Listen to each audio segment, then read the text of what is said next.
रिजवान, तुमने बताया नहीं, भाभी की अपनी तबीयत ठीक नहीं थी। क्या हुआ? अम्मी की तबीयत हुआ? हाँ जी जी, वो दरअसल मैं ना फूफा जान की परेशानी में बताना भूल गया था। बुखार है अम्मी को रात से। मगर भाभी तो कह रही थी उनकी कमर में दर्द है। जी जी, कमर में भी दर्द है, साथ बुखार भी है।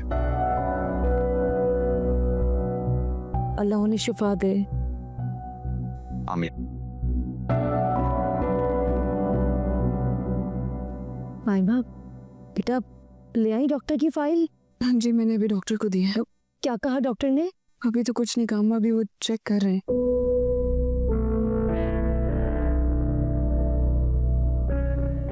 अम्मा, क्या अब्बा ने कभी भी आपको अपनी तबीयत के बारे में कुछ बताया? नहीं बेटा, ऐसा कुछ तो नहीं बताया। उनके सीने में दर्द होती थी तो दर्द की गोली ले लेते थे। फिर एक दिन तुमने ही उन्हें कहा था ना डॉक्टर के पास जाने के लिए, तो बस डॉक्टर ने जो दवा लिख कर दी थी वही खाते थे।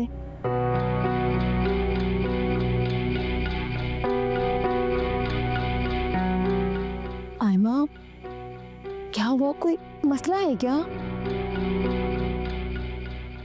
जी, डॉक्टर्स कह रहे हैं कि उन्हें एक बार पहले भी हार्ट अटैक आ चुका है। क्या? ऐसा तो उनके साथ पहले कभी भी नहीं हुआ। हम सच सच बताएं, आप मुझसे कुछ छुपा तो नहीं रही है ना?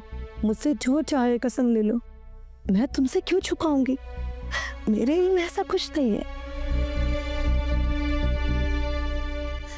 या अल्लाह, इनके हब्बों को सेहत तंदुरुस्ती अता फरमा। हम सही सलामत उन्हें बस घर भेजा है। या अल्लाह उन्हें शिफा दे। कल घर में शादी की बात हुई और आज ये सब हो गया। फूफा फिक्र ना करें, वो इंशाल्लाह बहुत जल्द ठीक हो जाएंगे। और आपने किसी भी चीज़ की फिक्र नहीं कर ली। कुछ भी चाहिए हो ना, मुझे बताइएगा, मैं हूं ना।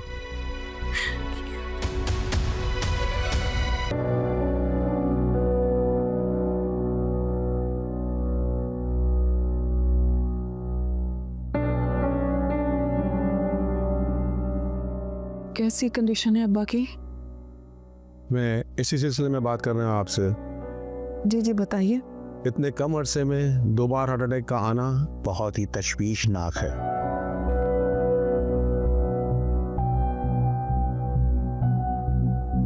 होना तो ये चाहिए था कि जब इनको पहला हार्ट अटैक आया था आप उसी वक्त सर्जरी करवा लेते। हमें अब्बा ने इस बारे में कभी कुछ नहीं बताया। अब आप ही बताइए कि हमें देर तो नहीं हो गई? अब उनका इलाज हो सकता है ना? कोशिश की जा सकती है, लेकिन सर्जरी फौरी ज़रूरी है।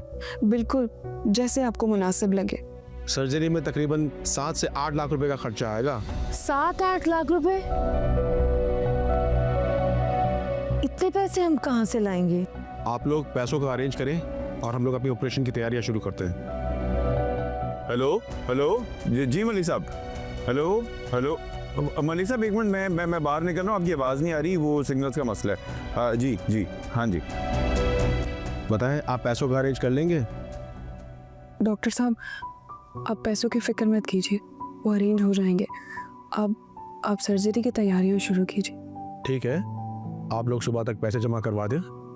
इंशाल्लाह कल दोपहर तक इनकी सर्जरी हो जाएगी। शुक्रिया, थैंक यू। आयमा,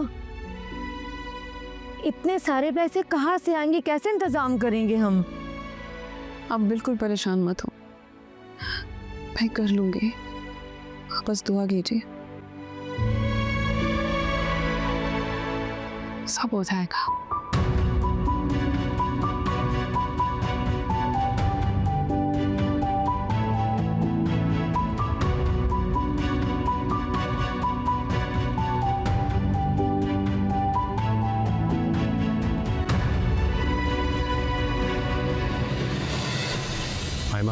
आयमा, मेरी बात सुन। कहाँ जा रही हो तुम? घर। किस लिए? पैसे लेने के लिए। हुमा की शादी के लिए जो पैसे घर रखे हैं वही लेने के लिए जा रही। क्या हो गया तुम्हें? वो पैसे तुम फूफा जान के इलाज में खर्च कर दोगी तो फिर हुमा भाभी की शादी कहाँ से करोगी? कुछ ना कुछ मैं कर ही लूंगी। फिलहाल अब्बा को इलाज की जरूरत है और उसके लिए पैसे चाहिए। हुमा की शादी के लिए पैसे बाद में भी अरेंज कर लूंगी मैं। आयमा, तुम अच्छी तरह जानती हो कि इतनी बड़ी रकम तुम अरेंज नहीं कर सकती। तो फिर और क्या करूं मैं?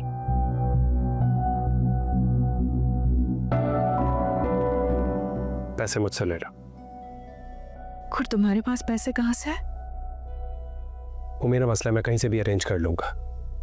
तुम बस फूफा जान का इलाज करवाओ, बाकी किसी भी बात के लिए परेशान होने की जरूरत नहीं है। नहीं श्रेया,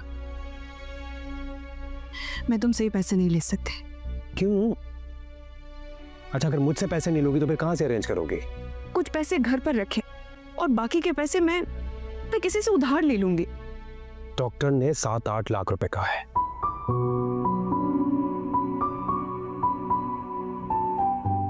और ये मैं जानता हूं कि इतने सारे पैसे तुम्हारे लिए अरेंज करना इतना आसान नहीं है। मैं कर लूंगी। मैंने कहा ना कि मैं अरेंज कर सकती हूँ। तुमने कह दिया, बस यही बहुत है मेरे लिए। आयमा, ये वक्त जिद करने का नहीं है। देखो, मैं अच्छी तरह जानता हूं कि तुम्हें अपनी सेल्फ रिस्पेक्ट कितनी अजीज है, लेकिन मैं कौन हूं? तुम्हारा अपना होना खैर तो नहीं हो। देखो, ऐसा ना हो कि ये वक्त गुजर जाए और तुम्हें बाद में रिग्रेट हो। Please please try to understand. अगर तुम्हें इस बात का डर है ना कि मैं रिजवान भाई से या किसी से इस बात का जिक्र करूंगा, तो प्लीज तुम इस बात से बेफिक्र रहो। मैं किसी को कुछ नहीं बताऊंगा। अच्छा, और तुम इतनी बड़ी रकम लाओगे कहाँ से? वो तुम मुझ पर छोड़ दो, सुबह तुम्हें पैसे मिल जाएंगे। तुम बस हाँ कर दो। मैं एक शर्त पर तुमसे पैसे लूंगी। कैसी शर्त? मैं ये पैसे तुम्हें वापस करूंगी।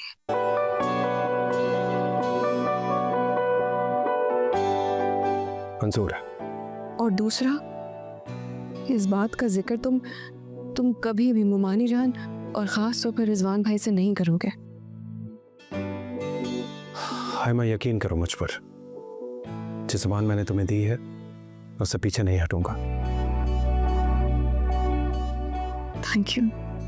Thank you so much.